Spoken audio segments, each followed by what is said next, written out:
For those who will fight bravely and not yield, there is triumphant victory over all the dark things of life. I state this at the beginning that the reader may know there is no uncertainty about it. In the course of this book, I shall show what are the elements in character and conduct which go to build up the life of calm strength and superlative victory. To stand face to face with truth, to arrive, after innumerable wanderings and pains, at wisdom and bliss, not to be finally defeated and cast out, but ultimately to triumph over every inward foe. Such is man's divine destiny, such his glorious goal, and this every saint, sage, and savior has declared. In the present stage of the life of humanity, comparatively few reach this place of triumph, though all will reach it at last. Yet there is a glorious company of perfect ones who have attained in the past, and their numbers being added to with each succeeding age. Men are as yet learners in the school of life, and most men die learners, but there are some who, in this life, through fixity of purpose and strenuous fighting against darkness, pain, and ignorance, acquire a right knowledge of life and pass joyfully beyond the pupil stage. Man is not to remain forever a schoolboy in the universe, to be whooped for follies and errors. When he wills and wishes, he can set his mind upon his task and master the lessons of life, becoming a confident and skilled scholar, living in understanding and peace, and not in ignorance and misery. The sorrows of life are profound and deeply rooted, but they can be fathomed and rooted out.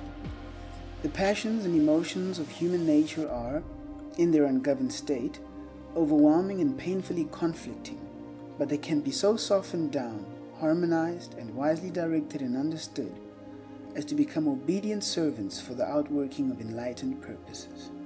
The difficulties of life are great, its battle fierce, and its wished-for issues are uncertain and elusive, so much so that every hour men and women are breaking down under the strain. Yet these conditions have no objective and arbitrary existence. In their true nature they are subjective and purely mental, and can be transcended. There is no inherent and permanent evil in the universal order, and the mind can be lifted up to the moral altitude where evil can touch it no more. A steadfast faith in an eternal and universal justice, in an overruling good, is the prelude to the life triumphant. The man who aims to become strong, serene, and steadfast at heart must at the onset have no doubt that the heart of life is good. He who is to gaze upon the cosmic order and experience the rapture of emancipation must realize that there is no disorder in his life but that which he creates. This realization is difficult, so prone is the mind, in its imperfect stages, to self-pity and self-justification, but it can be attained, and must be attained, by him who is to live the freed life. At first, it must be believed, and the belief must be adhered to, until it ripens into realization and knowledge. The sufferings of life are greatly reduced when they are accepted as disciplinary experiences, and the man of faith does so accept them. The sufferings of life are transcended and put away when all experiences are accounted good and are utilized in the development of character, and the man of knowledge does so regard and utilize them. Faith is the great dawn which precedes the full and perfect day of knowledge. Without it there can be no attainment of strength, no permanent security of heart. The man of faith does not succumb when difficulties present themselves. He does not despair when troubles overtake him. However steep and dark his path may seem, he looks forward to a brighter pathway ahead. He sees a destination of rest and light beyond. They who have no faith in the triumph of good ignominiously succumb to the elements of evil. And this must be so, for he who does not elevate good elevates evil. And seeing evil as the master of life, he receives the wages of evil. There are those who, having yielded to defeat in the battle of life, talk thoughtlessly about the wrongs they have suffered at the hands of others. They believe, and try to make others believe, that they would have been successful or rich or famous but for the treachery and villainy of those about them. They tell, for the 1000th time, how they have been deceived, defrauded, and degraded by others. They imagine that they themselves are all trust, all innocence, all honesty and good nature, and that nearly everyone else is all that is bad and malicious. They tell how they would have been just as prosperous and honored as others if they had been as selfish as those others, and that their great drawback and chief source in themselves of their failures is that they were born with too great an endowment of unselfishness. Such self-praising complainers cannot distinguish between good and evil, and their faith in human nature and the goodness of the universe is dead. Looking upon others, they have eyes for evil only. Looking upon themselves, they see only suffering innocence.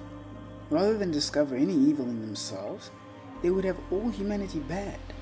In their hearts, they have enthroned the wretched demon of evil as the Lord of life, and see in the course of things only a selfish scramble in which the good is always crushed and the evil rises triumphant. Blind to their own folly, ignorance, and weakness, they see nothing but injustice in their fate, nothing but misery and wretchedness in their present condition.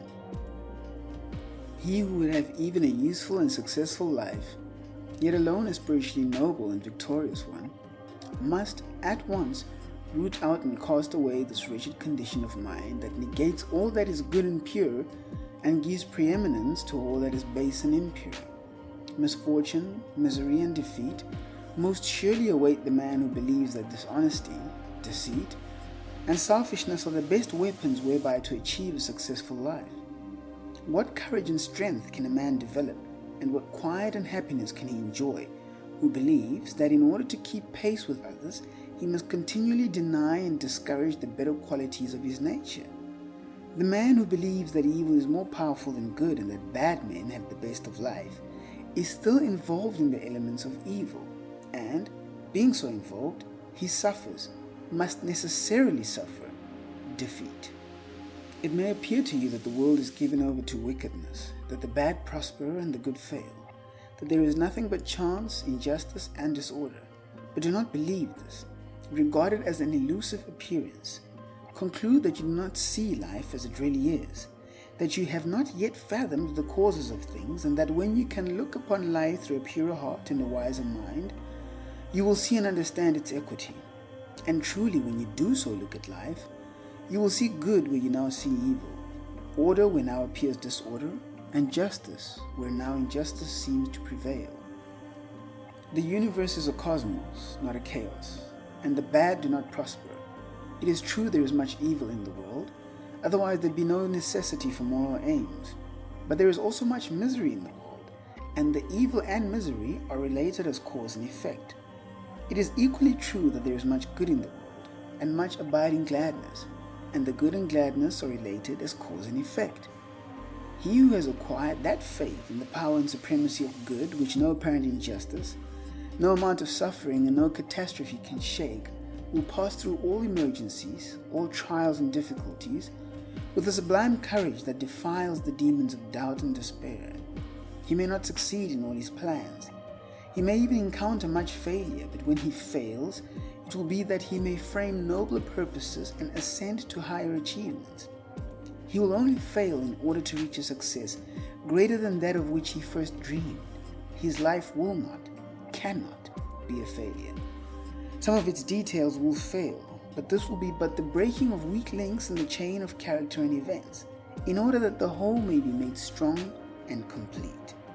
There is an animal courage which can calmly face the fire of an enemy in battle, or the fierce rage of beasts, but which fails in the battle of life and breaks down when confronted with the beasts that rage within one's own heart.